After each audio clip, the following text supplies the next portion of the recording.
एक बार की बात है। वृंदावन में सुबह का सुंदर समय था। चारों ओर पक्षियों की मीठी आवाजें आ रही थीं। गायें चर रही थीं और ग्वाल बाल खेल रहे थे।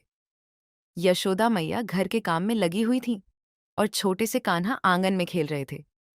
उसी समय एक फल बेचने वाली माता वृंदावन की गलियों में आई। उनके सिर पर फलों की टोकरी थी। टोकरी में आम, अमरूद, बेर और कई मीठे फल रखे थे। वह आवाज लगाते हुए बोली, फल ले लो, मीठे मीठे फल ले लो। कान्हा ने जैसे ही फलों की आवाज सुनी, वे दौड़ते हुए बाहर आ गए।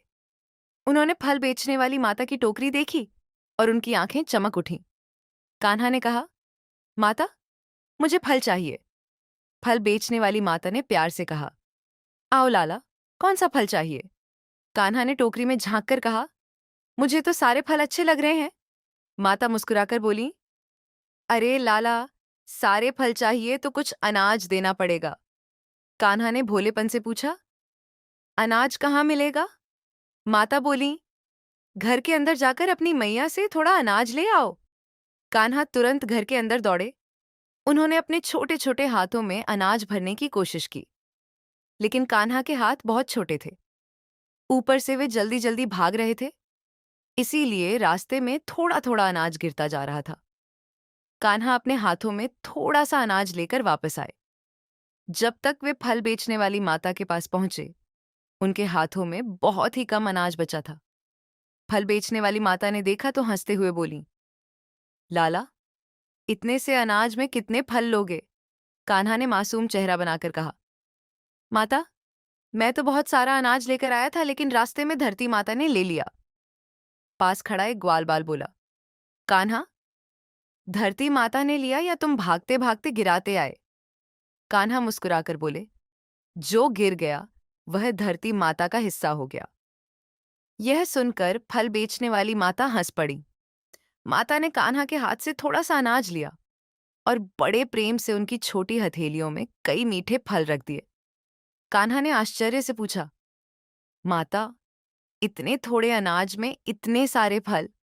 माता बोली, लाला, तुम्हारी प्यारी मुस्कान ही मेरे लिए सबसे बड़ा धन है। कान्हा बहुत खुश हो गए। उन्होंने एक फल उठाया और बोले, माता, ये फल बहुत मीठा होगा ना? माता ने कहा, हाँ लाला, बहुत मीठा है। कान्हा ने हंसकर कहा, अगर मीठा नहीं हुआ तो मैं अगली बार अनाज भी रास्ते में गिरा दूंगा। माता बोली, अरे नटखट, तुम तो अभी से सौदा करना सीख गए। पास खड़े ग्वालबाल हंसने लगे। कान्हा ने फल अपने सखाओं में बांट दिए। एक सखा बोला, कान्हा, तुमने तो थोड़ा सा अनाज दिया और इतने सारे फल ले लिए। दूसरा सखा बोला, हमें भी ऐसा ही व्यापार सीखना है। कान्हा मुस्कुराकर बोले, इसके लिए पहले तुम्हें मेरी तरह प्यारी मुस्कान लानी पड़ेगी। सब बच्चे हंस पड़े। फल बेचने वाली माता कान्हा को प्यार से देख रही थी। उनके मन में बहुत आनंद था।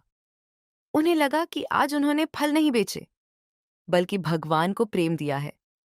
कुछ देर बाद वे अपनी टोकरी लेकर आगे बढ़ने लगी, लेकिन जैसे ही उन्होंने टोकरी उठाई, उन्हें वह बहुत भारी लगी।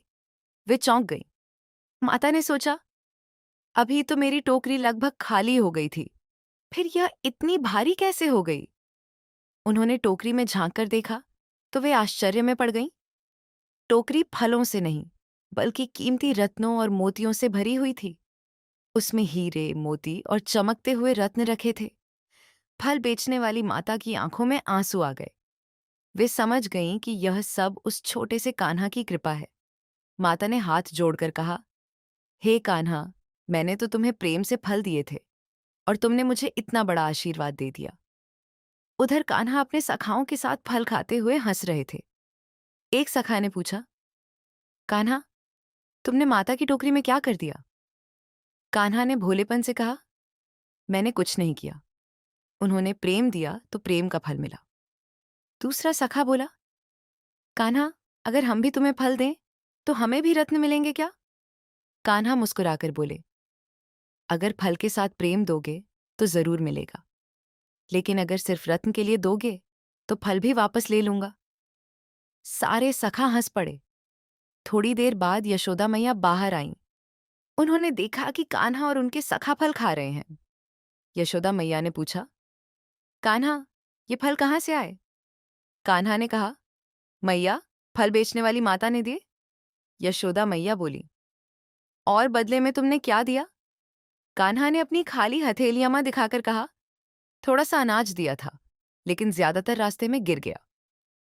यशोदा मैया ने प्यार से कहा, अरे मेरे नटखट लाला, तुमसे तो व्यापार भी खेल बन जाता है। कान्हा हंसते हुए बोले, मैया, मैंने व्यापार नहीं किया, प्रेम लिया और प्रेम दिया। इस लीला से हमें यह सीख मिलती है कि भगवान को वस्तु की कीमत नहीं चाहिए, भगवान को सच्चा प्रेम और साफ मन चाहिए।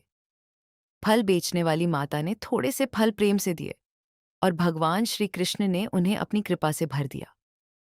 भगवान श्री कृष्ण अपने भक्तों की भावना देखते हैं, उपहार की कीमत नहीं।